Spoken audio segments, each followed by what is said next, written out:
अस्सलाम वालेकुम 10th class. बेटा जैसा कि हम इस चैप्टर के अंदर एटमॉस्फेयर और उससे रिलेटेड डिफरेंट प्रॉब्लम्स को डिस्कस कर रहे हैं। लास्ट हमने देखा था कार्बन से रिलेटेड यानी कार्बन मोनोऑक्साइड और कार्बन डाइऑक्साइड से रिलेटेड डिफरेंट प्रॉब्लम और उनके सोर्सेज को हमने डिस्कस किया था। इस टॉपिक के अंदर हम सल्फर से रिलेटेड कंपाउंड को डिस्कस करेंगे।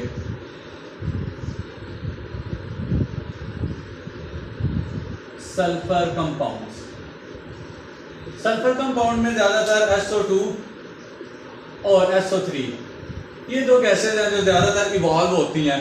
इनकी इवॉल्विंग के पीछे हम सिंपली कहते हैं कि ऑर्गेनिक मैटर जो कुदरती तौर पे पाई जाने वाली चीज़ें हैं, जैसे हम कहते हैं कि फसलें काटने के बाद जो कुछ पार्ट उनका बच जाता है उनका गलना सड़ना, कोई जानवर मर जाए तो उसका गलना सड़ना, उसके अलावा ये जो हमारे फ्रूट्स के छिलके होते हैं, सब्जियों के छिलके होते हैं, एक्सेट्रा एक्सेट्रा, इन सारी चीज़ों को हम ऑर्गेनिक मैटर का नाम देंगे। तो इनके ऊपर अगर बैक्टीरियल डिके होता है, आप देखते हैं आप एक जानवर को फेंक के आ जाते हैं लेकिन महीने के अंदर 10, 15, 20 दिन के अंदर वो ख़त्म हो जाता है और एक्चुअली वहाँ पे बैक्टीरियल एक्शन हो रहा होता है। गोश्त वगैरह तो कुछ जानवर खा जाते हैं, जो बाकी का हिस्सा उसका वो भी ऐसा ऐसा डिके हो जाता है, ख़त्म हो जाता है, उसकी बोन्स भी ऐसा ऐसा डिके हो जाती हैं। तो वहाँ पे बैक्टीरिया उन चीज़ों को डिकम्पोज करता रहता है और ऐसा ऐसा ख़त्म कर देता है। इस प्रोसेस को हम बैक्टीरियल डिकम्पोजिशन या बैक्टीरियल डिके का नाम देते हैं। तो ऑर्गेनिक मैटर के ऊपर जब बैक्टीरियल डिके प्रोसेस हो रहा होता है तो वहाँ पे भी सल्फर से related different gases, sulphur dioxide और सल्फर ट्राइऑक्साइड रिलीज हो रही होती हैं। उसके अलावा मैंने आपसे बात की थी वोल्केनिक इरप्शन की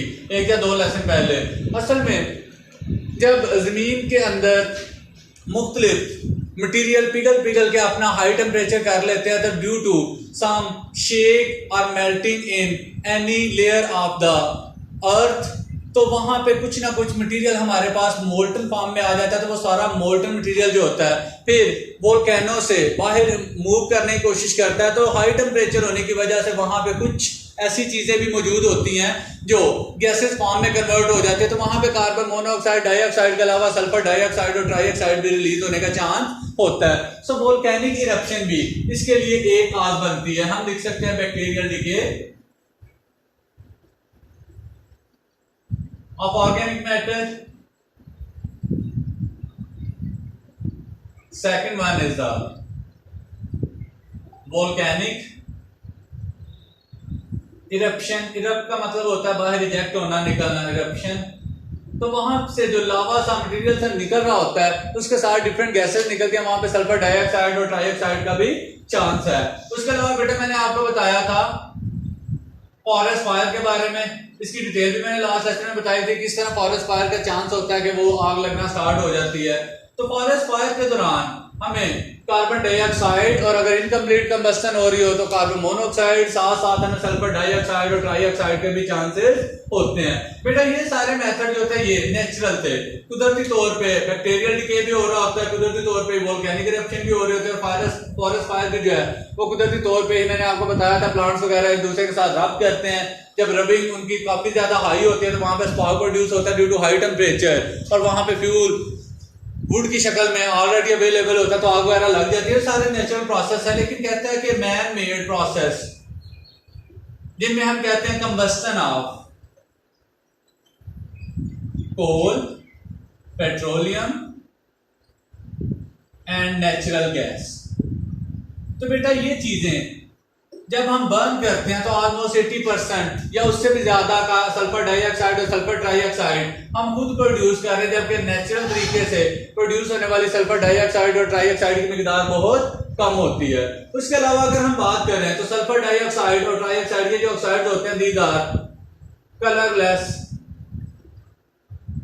अभी तक जो मैंने बताया था आपको सोर्सेस से, अब हम इसके इफेक्ट्स की बात करते हैं कि इससे पैदा होने वाली जो प्रॉब्लम्स हैं वो कौन कौन से हो सकते हैं, हम उनको किस तरह सॉल्व करते हैं। कलरलेस गैस, लेकिन ये थोड़ी सी इरिटेटिंग होती है। इरिटेटिंग मतलब अगर आप इसको स्मेल करते हो तो आपको मुख्तलिफ सी प्रॉब्लम फील होना स्टार्ट हो जाते हैं। इरिटेट करती है ये आपकी नेजल कैविटी को, जिसकी वजह से आपको इसकी प्रेजेंस की अच्छी तरह समझ आ जाती है। लास्ट टाइम हमने कार्बन मोनोऑक्साइड के बारे में पढ़ा था, मैंने कहा था this is colourless and odourless. ना ही तो उसकी कोई प्रॉपर स्मेल है, ना ही वो इरिटेशन नॉर्मली कर रही होती है, ना ही उसका कोई कलर होता है। उसको आइडेंटिफाई करना थोड़ा मुश्किल होता है। लेकिन कलर तो इसका भी कोई नहीं होता, कलर के लिहाज से इसको आइडेंटिफाई करना थोड़ा मुश्किल है, लेकिन ये साथ ही आपको इरिटेट करना स्टार्ट कर देती है।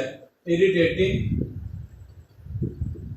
जब इसको हम थोड़ी देर ज्यादा इनहेल करते हैं तो हमें सफोकेशन कहते हैं सिंपली दम घुटने के अमल को, तो सफोकेशन क्रिएट करना स्टार्ट कर देती है। तो जो एस्मा वगैरह के पीपल होते हैं, मतलब जिन लोगों को एस्मा की प्रॉब्लम होती है, सांस से रिलेटेड मुख्तलिफ रेस्पिरेटरी प्रॉब्लम होती हैं, उनके लिए ये गैस बहुत ज्यादा डेंजरस है, क्योंकि एक तो उनको ऑलरेडी प्रॉब्लम होने का चांस होता है, दूसरा ये उस प्रॉब्लम की शिद्दत को बढ़ा देती है।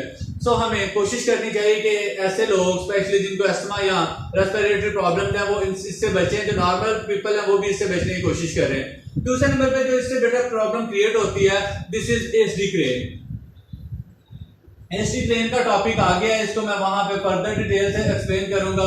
इससे पहले मैं आपको एक दो दफा बता चुका हूं कि सल्फर डाइऑक्साइड और ट्राइऑक्साइड जब एयर के अंदर मौजूद होते हैं तो वहां पे मौजूद वाटर वेपर इनके साथ रिएक्ट करके, अगर मैं रिएक्शन लिखूं तो पहले सल्फर डाइऑक्साइड जो होती है वो एक्चुअली ऑक्सीजन के साथ रिएक्ट करके सल्फर ट्राइऑक्साइड के अंदर कन्वर्ट हो चुकी होती है, और अगर ऑलरेडी सल्फर ट्राइऑक्साइड हो तो वो वाटर के साथ मिलके H2SO4 यानी सल्फ्यूरिक एसिड प्रोड्यूस करती है। और एसडी क्रेन के अंदर जो मुख्तलिफ केमिकल मौजूद होते हैं उनमें से एक सल्फ्यूरिक एसिड भी है, तो ये सल्फ्यूरिक एसिड की फॉर्म में कन्वर्ट होके इससे ड्रेन का बायस बनेगी, जो बाद में बिल्डिंग और वेजिटेबल्स जो फसलें होती हैं, हमारी जो सब्जियां होती हैं, ग्रीनरी होती है, उसको भी नुकसान पहुंचाती है। इसी वजह से इससे पहले भी डिस्कस हुआ होगा कई बार कि जो सॉइल होती है उसकी एसिडिटी इंक्रीज हो जाती है, और जो डेवलप कंट्रीज है वहां पे जो किसान फार्मर होते हैं जिन्होंने खेतों में चीजें उगानी होती हैं वो पहले उसकी पीएच लेवल को चेक करवाते हैं, जबकि हमारे यहाँ पे इस तरह का रिवाज नहीं है। इसी वजह से हमारी प्रोडक्शन पर एकड़ जो है वो कम है अभी बहुत ज्यादा कंट्रीज से। तो बेटा यहाँ पे हम देखते हैं एसिड क्रेन जो है वो वेजिटेबल और बिल्डिंग को भी नुकसान पहुंचाती है। यहाँ पे एक चीज और मेंशन की होगी, आपका जो आपने देखा होगा इंडिया के अंदर ताजमहल है जो तकरीबन 300-400-500 साल पहले का बना हुआ है, तो कहते हैं वहां पे 200-300 साल तक उसको इतना ज्यादा प्रॉब्लम नहीं था, क्योंकि पहले 2-3 साल के अंदर इंडस्ट्रीज बहुत कम थी, बर्निंग ऑफ कोल फ्यूल इस तरह की चीजें बहुत कम थी। लेकिन आजकल के दौर में वहां पे इन चीजों की बहुतान हो गई और साथ में उसके इंडस्ट्रियल एरिया है, वहां से निकलने वाले धुएं से में मौजूद सल्फर डाइऑक्साइड और ट्राइऑक्साइड एसिड क्रेन का बायस बनते हैं, और इसी वजह से वहां पे मौजूद जो मार्बल है ये असल में लाइमस्टोन और जिप्सम दोनों को नुकसान पहुंचाती है। लाइमस्टोन आमतौर पर हम चूने के पत्थर को कहते हैं, और जिप्सम जो आम मार्बल वगैरह हम यूज करते हैं जिससे हम मजीद सीमेंट वगैरह भी बनाते हैं, तो ये इन चीजों को नुकसान पहुंचाते हैं। इसी वजह से वहां पे इरोजन प्रोसेस, एक होता है इरोजन, एक होता है क्रोजन। इरोजन का मतलब होता है तोड़ फोड़ वगैरह, ना क्रोजन मतलब जंग वगैरह लगना। तो इरोजन का प्रोसेस वहां पे स्टार्ट हो गया हुआ है, तो वो बिल्डिंग जो है वो थोड़ी थोड़ी करके ऐसा ऐसा डैमेज हो रही है। इतना ज्यादा इफेक्ट नजर नहीं आता जैसे क्रोजन का प्रोसेस है। अगर आप देखें तो क्रोजन में एक दिन में ही जंग लग के दरवाजा या मतलब जो लोहा आयरन है वो खत्म नहीं होता, उसको सालों लग जाते हैं, मे भी 6 माह, साल, 2 साल, 3 साल, 4 साल। लेकिन ये स्लो प्रोसेस है, सेम वहां पे भी स्लो प्रोसेस हो रहा है, लेकिन आहिस्ता आहिस्ता उसकी डैमेजिंग हो रही है।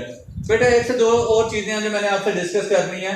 लास्ट ये भी डिस्कस हुआ था, carbon dioxide is a live gas और plant and it is and oxygen is a live gas for the animal.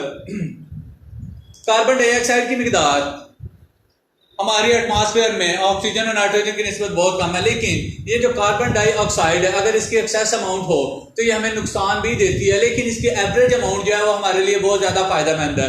Excess amount की वजह से ज्यादा रेडिएशन ट्रैप हो गए, सॉइल का temperature close to earth increase होना स्टार्ट हो जाता है। ये चीज हम ग्रीन हाउस इफेक्ट के अंदर पढ़ चुके हैं। लेकिन बेटा अगर कार्बन डाइऑक्साइड गैस नेचर के अंदर, एटमॉस्फेयर के अंदर मौजूद ना हो तो रात को इतना ज्यादा टेम्परेचर कम हो जाए जिसकी वजह से बहुत ज्यादा सर्दी महसूस होगी और पूरी की पूरी अर्थ का टेम्परेचर जो है वो इम्बैलेंस हो जाएगा। सो कार्बन डाइऑक्साइड की मौजूदगी हमारे लिए फायदेमंद होती है, लेकिन एक खास हद तक उससे ज्यादा वो भी नुकसानदेह होती है, और उसका नुकसान किसी और शेप में हमें नजर नहीं आता बल्कि ग्लोबल वार्मिंग और ग्रीन हाउस इफेक्ट की शक्ल में हमें नजर आता है। आई होप आपको चीजें समझ आ गई होंगी। Thank you, Allah Hafiz.